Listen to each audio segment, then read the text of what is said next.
75th birthday yesterday. And we did manage to squeeze in a fairly sizable happy birthday to him. But Alan, if we go through and have a look at some of the achievements of Don Holland, first raced in May of 1961, drove an Austin Healey at Warwick Farm, a lamented circuit after being shut down quite some years ago here in New South Wales, came second place and got a lap record. And also, I mean, he contested Bathurst 18 times, the 500 and the 1,000 races between 63 and 81.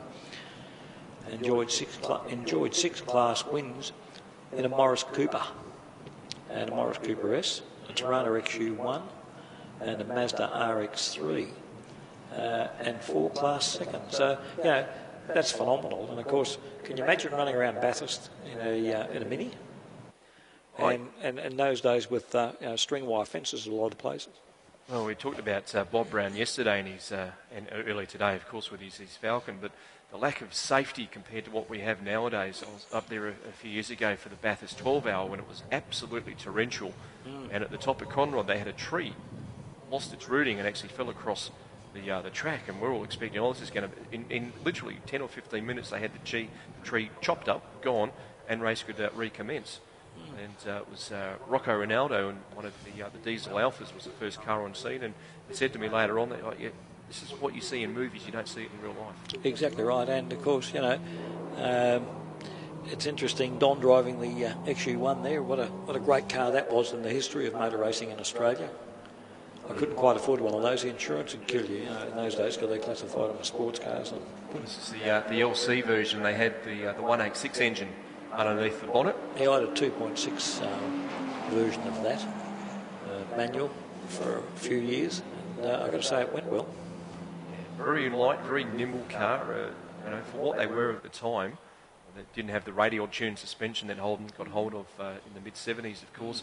Still managed to be an exceptionally quick car under their own right, and of course still in real terms the only 6-cylinder car to have won at Bathurst, obviously taking away from the Godzilla Skyline from 20 odd years ago, but for what these things were capable of doing compared to the GTHOs at the time. Oh yes, and it really kept them honest. It was phenomenal racing. So he finished third outright in Bathurst in 1970 and in an XU1. Behind two Works Falcon GTHO, so they just said that they kept him on. He kept them honest. Good on him. And successful driver in the Morris Cooper S in series production races in the mid 1960s, and I do remember him quite well at Oran Park. And of course we had Katoomba in those days as well. Catalina Park is still part of that circuit of there. You can walk around it. You can't actually get the car on there. Yeah, I walked around it a few years ago, going up to Bathurst, and they developed lightweight minis.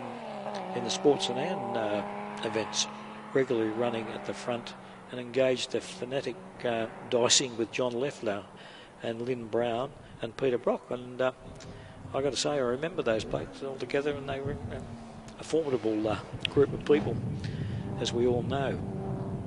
He became a works driver for BMC in lightweight mini and improved production Cooper S's. Other cars included Bathurst, the Monaro 350, the Tirana L34, the Ford Capri 36, and the Tirana A9X, and the Mazda RX-7. And the Mazda RX-7s were an interesting car. Alan Moffat ran them for quite a few years. Nice to see that Don wasn't a brand snob either. That's right. And didn't bow to you're either a Ford or a Holden man.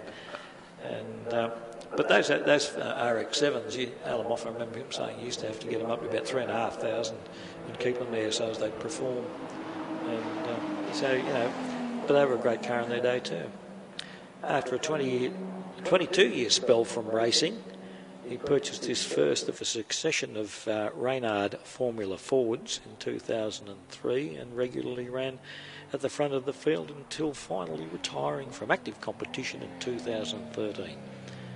Now involved in participation and management of Reynard Formula Fords with his son David, and good on him. And it was great to see that he's arrived at 75, a young 75, and I must say I saw him here at a meeting a while ago, and he really didn't look that much older.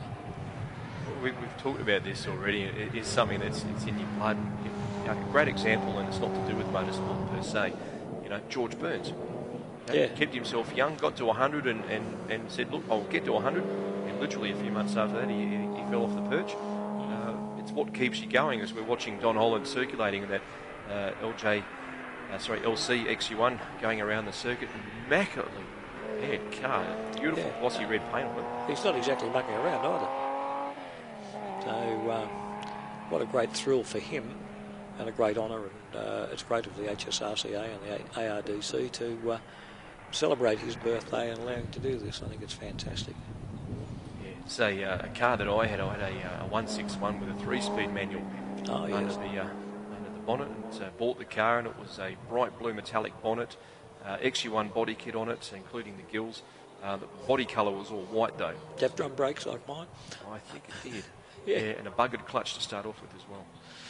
Yeah, I traded that in and went to my first automatic after that car. And haven't looked back since. Yeah, great fun to drive. I think the speedo only went to 100 mile an hour, and I managed to get 85 coming down a hill. That was top speed. What, down Bulleye Pass with a tailwind? No, this is actually in Perth where I'm from, and there was a few steep hills that we could see how it went. Checkered flag is at the ready for Don Holland. 3 celebratory laps for him in honour of his 75th birthday yesterday. And congratulations, Don Holland, and a big thank you for your participation and service to motorsport. Yeah, you do get some living legends here at Sydney Motorsport Park. We get them at the Muscle Car Masters dinners